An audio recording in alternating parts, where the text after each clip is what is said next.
உன்கிட்ட எங்க லிஸ்ட் இருக்கு. எங்க பெயரெல்லாம் ஆர்எஸ்எஸ் கிட்ட இருக்கிறது. உன் லிஸ்ட் எங்க கிட்ட இருக்கு. நீ மட்டும் பேர் லிஸ்ட் வச்சிருக்கன்னு நினைக்காத, நாங்களும் வைத்திருக்கின்றோம். நீ எதையா தூக்குனாதான் அது உயரும்னு அர்த்தம் இல்லை. நாங்க தூக்குனாலும் அது உயரும்.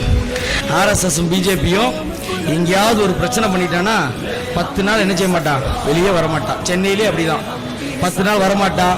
சில பேர் வீடே காலி பண்ணி என்ன செஞ்சிருவான், போயிடுவான்.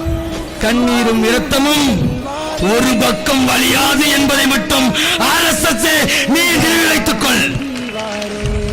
நீ எந்த கோட்டைக்கு போனாலும் சரி, எந்த வீடுகளுக்கு சென்றாலும் சரி, உன் அலுவலகத்தினுடைய இரும்பு கோட்டைக்குள் நீ ஒளிந்து கொண்டாலும் சரி, அல்லது அதிகார வர்க்கத்தின் கோட்டைகளுக்குள்ள நீ ஒளிந்து கொண்டாலும் சரி, அதை இடித்து தகர்த்து உன்னை இழுத்து வெளியே போட்டு இது எங்களுக்கு ஒரு இழப்பு ஏற்பட்டால் அந்த இழப்பு இன்னொரு பக்கமும் ஏற்படும். நாங்கள் தொடங்கவில்லை, நீங்கள் தான் தொடங்கினீர்கள். இன்ஷா அல்லாஹ் எஸ்டிபிஐயும் பாப்புலர் ஃப்ரண்டும் இதை முடித்து வைக்கும் என்றதை மட்டும் நான் இங்கே சொல்லிக் கொள்கின்றேன். हम भी है सफवारा, हम भी है सफवारा।